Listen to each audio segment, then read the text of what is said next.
heard that in so long, Ryan. Oh shit, that was great. Let's put them out. And do you hear we have our tavern patrons with us? I hear the tavern patrons, yes. It's Rand playing that stupid same song over and over again. First, I think we've promised our audience a Mad Lib game. All right, here we go. This is the original quote. Death comes for us all, sheep herder.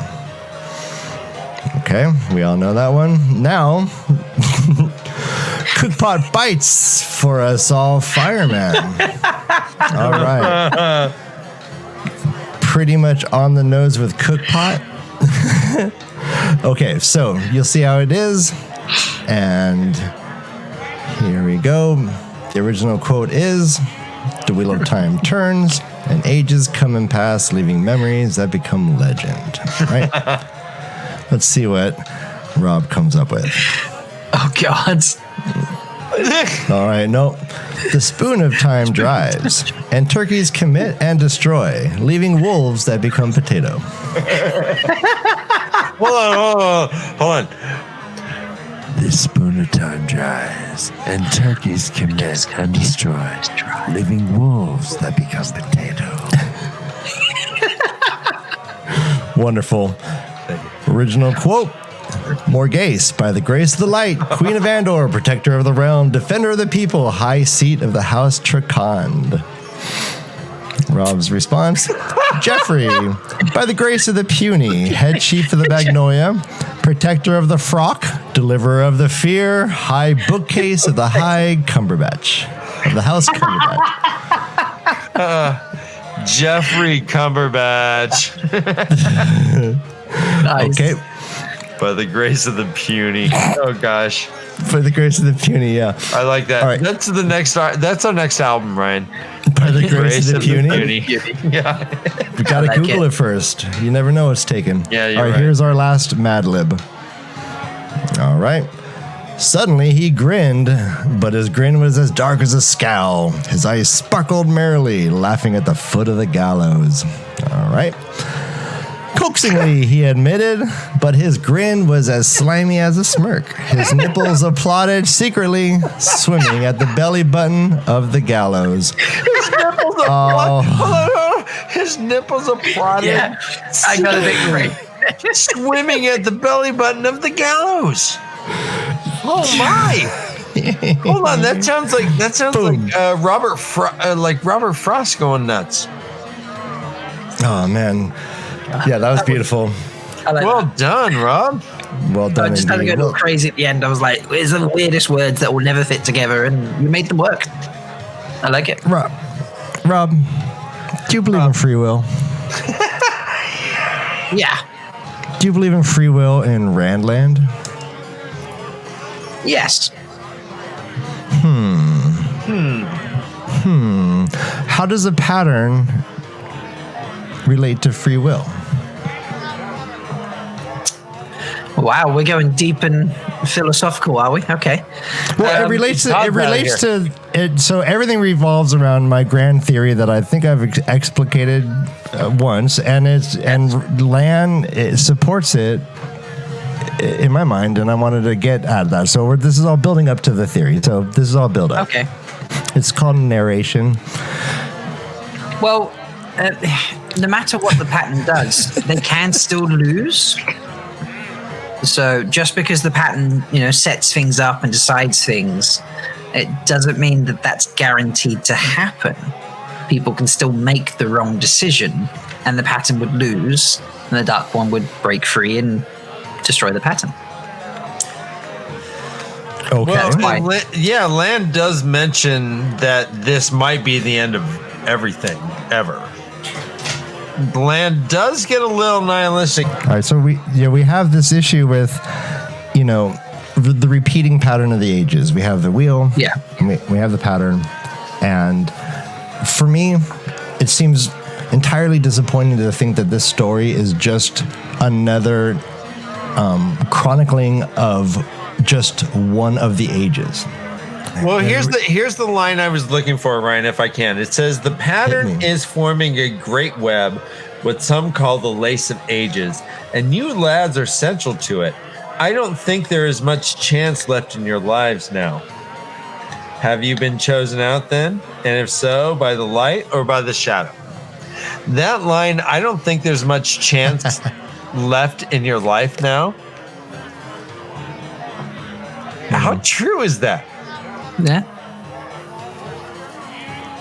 But to say there's not much implies there's still some. Well, okay. Like being able to choose what you eat for dinner. I mean, but if you have like a really heavy pasta dinner and then suddenly you get attacked and you've got to run and you're like, oh, I've got a food baby, I'm bloated, I can't run. That might get you killed. So maybe it all comes back to food. Am I going to try the soup or the lamb? Well, it turns out the soup is, we'll get there 15 minutes earlier, and Dark Friends are going to show up in 20 minutes. So you want to use the soup before you have to. Let's add this to the equation. Varen meets with Swan, and they have a conversation. I think this is in the third book. And the conversation goes like this. Varen, they're talking about the false dragons that have been discovered, and one of them was murdered or just like assassinated like on the spot by the Aes Sedai. And I think basically Varen says, oh, I'm not surprised that is happening. The pattern has no use for them anymore. And I think that's, points to the fact that you can make a mistake, or is it that the pattern just has no use for you anymore and is just going to allow you to, die off, and bring back another human form or whatever to influence events the way the pattern needs it to be.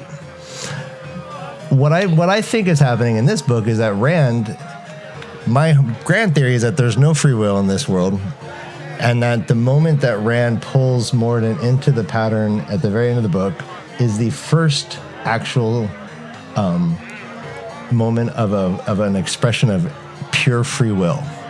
And then Rand has to, rally all of his human experiences and come to the conclusion that even though this world is suffering and is predetermined and everything and is going to keep happening and everything that's happened to him that he suffered through is just going to happen to someone else. He says, out of love, I'm going to let this go on. But he literally had the option to destroy it all, just like Lan said.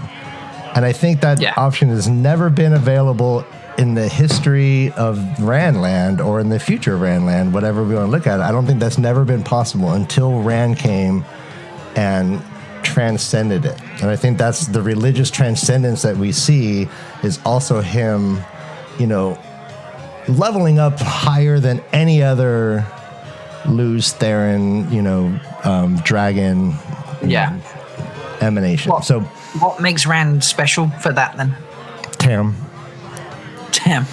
No, and then it goes back further that Tam knew that Rand was the Dragon Reborn, that he protected him. He never, several things point to that. He never had a wife. He never allowed anybody to get close to him. He just huddled him away in a very, very small village. He's a seasoned warrior. He could have lived anywhere, and he just hid him around. And I think he trained him specifically, mentally and physically, to be able to have resilience. Boom. So not only is Rand the savior of all mankind, but Tam is the father of the savior of all mankind. And, I think all roads lead to Tam. The flame in the void. He taught him that, how does, we have this whole flame in the void thing, the one thing that unlocks the power for Rand. So, Yeah. So I just thought that was fascinating. What do you, then what do you make of Lan's speech to Perrin when he says, maybe this is the end of time, and he gets, maniacal? Do you think he's just speculating crazily, or do you think that there is I think he's speculating there because Moraine didn't expect Perrin's connection with the wolves. That wasn't something she foresaw or had seen the signs of or anything like that. So, and he trusts Moraine's knowledge and judgment. So the fact that she's caught off guard by it suggests to him that, oh, well, all right, you expect some left of center things from the Dark Friends, from, Forsaken being loose, or, things that you aren't going to expect, but you expect them to do in terms of like, this is a Dark Friend or a Forsaken thing to do. But wolves, I mean, with the exception of Elias, haven't been around for ages. And I mean that in the Wheel of Time sense, not, just a long time for us. So, I think that suggests to Lan that actually there are much, much bigger things happening here. It's all going to go tits up. So, tits up, nice. Yes! So, was Lan sitting across the fire waiting to talk? Was he like hoping Perrin was going to ask? I feel as Moraine's warder, there'll be moments where he will do things to assist her that she can't do. So people are naturally on their guard with, they treat women differently. They treat an Aes Sedai differently. Just Moraine in general will probably put people off in certain situations. Whereas Lan is much more of a casual guy. Occasionally he'll get, conversation going, or he'll be able to deal with things, that someone will listen to him the way they wouldn't listen to Moraine, but he'll give probably the same advice. We've talked about on-duty and off-duty Lan a couple times in our show. Hashtag Lan walks into a bar. On-duty Lan is a harsh dude, but off-duty Lan, he talks to Rand while Moraine's like working on Tam. He's like, "Hey, buddy, where'd you get that sword? Hey, that's pretty." He seduces Nynaeve with his eyes, basically. Yeah. And some amazingly poetic statements, for sure. Yeah. Yes, very true. And a heavy ring. And then the land that we see in during Nynaeve's testing also shows the side of Lan. Loverboy Rand. Loverboy Land. Sorry. Land. Yeah. So let me ask you a couple things. No, do you think he had like a little dad bod at that point? Ooh, but then like is Nynaeve softening him up and he's getting like that little. I feel like Lan having a dad bod is like everyone else being like, oh, I've got like a 4-pack instead of an 8-pack. Like, I'm so fat. That's Lan's dad bod there. It's just like, oh, you can only see 4 of them clearly. The other 4 are kind of there still, but you can't. I'm not in shape anymore. I'm fat. That's Lan's dad bod. Awesome. So Lan wasn't like getting up and was like, oh, my hip kind of hurts and I'm coming. Well, no, he's he'll be Nynaeve's warder, so he'll there's aches and pains that exist for him, do they? Let me ask you a couple things about these chapters here, if you don't mind. There's a couple things that popped out in my head that seemed a little discussion worthy. So first of all, when Nynaeve comes to the camp and is cutting the things. And I guess this was the last chapter right before here, but she doesn't know that Egwene is alive. No, she doesn't. However, prior to that, she had tracked him from. She had tracked them from Edmund's Field all the way to Baerlon. We have a little camp of 200 where she's not even in a building. She's out tied to a stake in the middle of the camp, and Nynaeve is surprised that Egwene is there. Yeah, that's. I mean, when she's following to Baerlon, when she's following to Baerlon, she's following the group. She's tracking them using the things that Lan thinks he's hiding, so like footprints or broken branches or anything of that nature. But you're quite right. Like, she would have been close enough in the camp to sense Egwene, because she didn't walk into Baerlon and then, be like, oh, I'll wander around for a day before I find the right inn. She kind of just went straight to the right inn. And Baerlon's a sizable place. It's got to be bigger than a camp of 200 white cloaks, isn't it? So, quite a bit. Yeah. So actually, on some level, I remember asking this question, like, how does that function? And this actually might answer it. Like, we joked and speculated like, okay, so everyone you heal, you're somehow connected to, and you have like a Google fucking map in your head. You can just like go, oh, boop, boop, boop, boop, and just go find I just follow the blue everyone line, you like heal. Uber. I just Uber. Yeah. Right. So, but it actually might have to do something with intention, right? So they're not, maybe you're just not aware of the, if you're a yellow, that could be hundreds of people. You're not like constantly aware of these people in your head. Like you have to like intend, and then you could somehow suss it out. I mean, that's it is. that's a good point. Yeah, and like when Moraine turns up in the Two Rivers, she doesn't realize Nynaeve is the wisdom instantly. And she starts having a conversation and then goes, oh, you must be Nynaeve the wisdom, because at that moment she realizes this woman can channel. So although she subconsciously knows and can sense when other people are channeling or have the ability to channel, she's not always consciously searching for it. And on the occasion when she first met Nynaeve, she wasn't and didn't realize at first. So perhaps the healing's the same thing. If you're not focused on it or not looking for it, you don't realize it's happening. So I can rally around that for sure. It's like what was your you second gotta, question then? it's like you gotta set your phone to only pick up certain Wi-Fi, or it's just gonna drain the battery. Yeah. Here's my other question, Robert. Okay. So we have Perrin is also trapped in the middle of this camp. In just a couple chapters before, when he was captured and actually killed 2 White Cloaks, we saw that his vision seemed enhanced in the dark. He was able to find a place in the shelter of Archer Hawkwing's hand that it seemed like it seemed like it was almost twilight or a twilight night to him, but it was dark for everyone else, and Egwene couldn't see where he was going, and he led Egwene by the hand and took her to this place. Yeah. When Lan shows up and beats the fuck out of 3 White Cloaks, pow, pow, pow, pow, pow, whoopah! Perrin can't do anything. He is like a little kid. His eyes don't work at all in the dark. He can't see anything until Lan's like, hey, over here. And it's like noted that he can't see until they get to like where Moraine is. I think that's a cloak. What's going on here? The water cloak. Yeah. I think you got to take his condition into account here. Like, this guy's been beaten like heavily.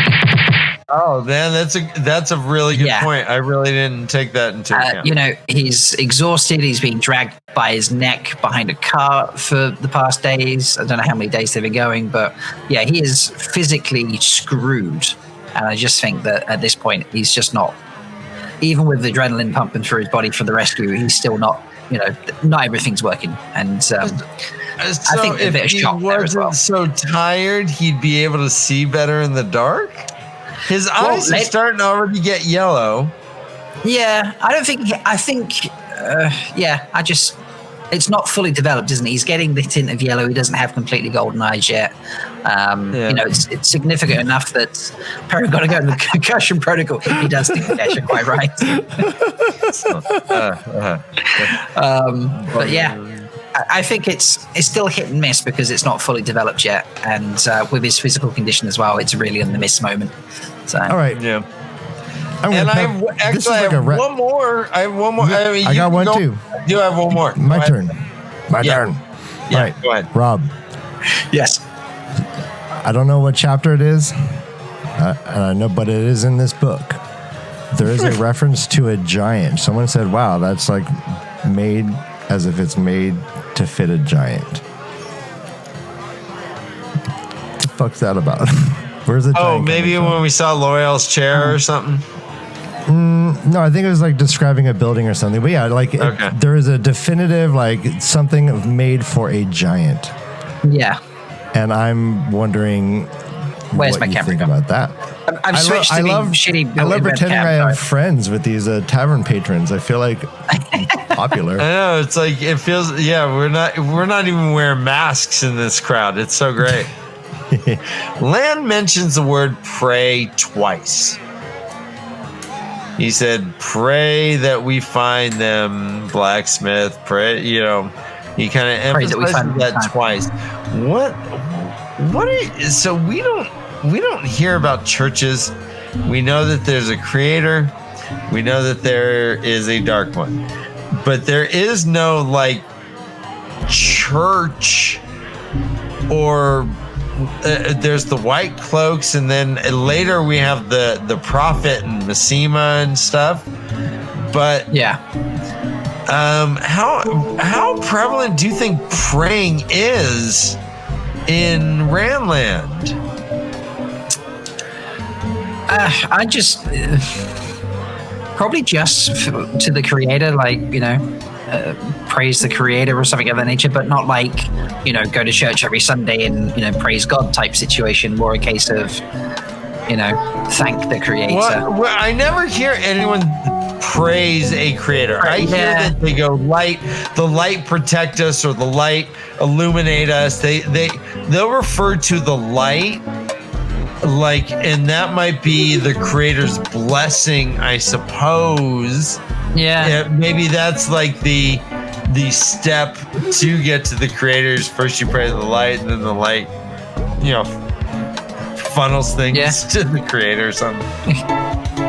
I don't know. So, I hadn't noticed that in previous reads. So pick out things and I'm like, wait a minute, he just said pray. What the fuck, Ryan? And I'll call Ryan. Ryan, he just said pray. Ryan's all what? What? Yeah, because we put the phone up to our ears. No, what do we do? He just said pray. Should we address this? Yeah, Rob. Well, I mean, Rob, we need your numbers. When Robert Jordan was asked why are there no churches, he said, because the nature of good and evil is just evident in the world to everyone. And I think that he's playing coy as shit. I think that, why would Land say pray that we find him if it's good and evident? That would, prayer seems to be an intervention, a divine intervention. Please make this happen. Yeah. And Ryan noticed that Land was just like, maybe it'll all go away. Maybe it'll just be the end of the world. Ha ha ha. Yeah. With this weird glint in his eye, and we're like, wait a minute, this is weird. We'll let you go, buddy. Thanks for so much. No, I appreciate it. It's been great. I've loved it. It's been a blast. Everyone, we have Malkier Talks at his YouTube channel. We're going to put that link in the description. And we follow him on Twitter. He is kicking ass on Twitter. Tomorrow morning, we're going to drop the next phase of Rob's tan joke poll. We are, what round are we in? The semifinals. This quarterfinals. Quarterfinals. Quarterfinals. Yep. So we are proud to host that.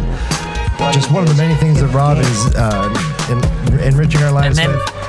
I'm putting all the jokes into a physical joke book in the order that they went out in, and we'll have the grand winner at the end type thing. And I'm going to give away the joke book to a lucky person who gets involved with the semifinals and the grand finals. No, it's just great. Is that? Did you hear that, everyone? Rob is going to fly out to your home and give you a book. He's going to sign it in front of you. You can take a picture with him. All you got to do is read it. Signing it. Rob, and he'll buy you In-N-Out burger. Rob, I remember watching, I think I was one of the first people to watch you. God, some of those videos, I mean, they're still not amazing now, but those first ones are shocking, aren't they? No, but I saw something in you, and I started just telling everyone about you. And it's just been, everything you're doing is just getting better and better. We wish you the best. I hope your new computer is wonderful for you. And I look forward to buying that next week, yes. We're going to collaborate in the future, everybody. Yes, Rob, you are welcome anytime and every time. Thank you very much for joining us, Derek. This was awesome. That's been a blast. And you guys you're killing it as well. Like every time there's something extra. Like this week we've got background music during the whole stream. It's brilliant.